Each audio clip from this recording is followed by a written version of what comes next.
Star teachers, YouTube वाले star teachers, जिनको कुछ जानना ना कौड़ी, कभी ब्लैक बोर्ड लेकर कुछ एक्सप्लेनर बनाते हैं, खाली व्यूज बटोरते हैं, उटपटांग ग्रैब्स लिखते हैं और उसके बाद से अपने आप को इतना महारथी समझने लगते हैं कि कुछ लोग उनको फॉलो करने लगते हैं उनके तमाशे की वजह से, और फिर वो जाकर जहां पर जो आता है वो बोलते हैं और उसके दम पर फिर वो पैसे वसूलते हैं, छात्रों से वसूलते हैं। ये सबसे बड़ी चिंता की बात है। ये जो एक्सप्लेनर बनाने वाले यूट्यूबर्स हैं और जो शिक्षक हैं उनमें फर्क है, वो फर्क सबको समझना पड़ेगा।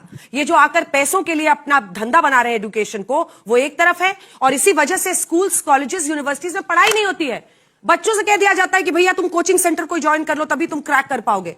ये कैसी व्यवस्था में हम जी रहे हैं? ये बहुत बड़ा सवाल है आज। जैसा कि आपने सुना अंजना वो कश्यप जी को, वैसे तो इनको पत्रकार कहने में शर्म आती है कि पता नहीं कैसे ये पत्रकार बन गई है और उस जगह पर बैठने लायक तो नहीं है ना, क्योंकि एक पत्रकार तो ऐसा कभी नहीं हो सकता जो देश के मुद्दों से अनभिज्ञ हो और बातें ऐसी कर रहा हो जैसे वो कुछ पता नहीं, यानी उसके बारे में उसके एक प्रकार से जुबान पर एसएससी जीडी का एग्जाम कैसे पेपर लीक हो रहा है, लेखपाल में कैसे कमियां आ रही हैं, यूपीएससी में स्कोर कार्ड बच्चों का क्यों नहीं जारी हो रहा है, इतना कट ऑफ कैसे चला गया, ऐसे मुद्दों पर तो ध्यान ही नहीं है। ये कैसे पत्रकार बन गए हमें समझ में नहीं आता। और कमेंट्स उन शिक्षकों पर है जो देश के भविष्य के, देश के युवाओं के साथ खड़े हों, उनके ऊपर कमेंट किया जा रहा है। गजब की पत्रकारिता है।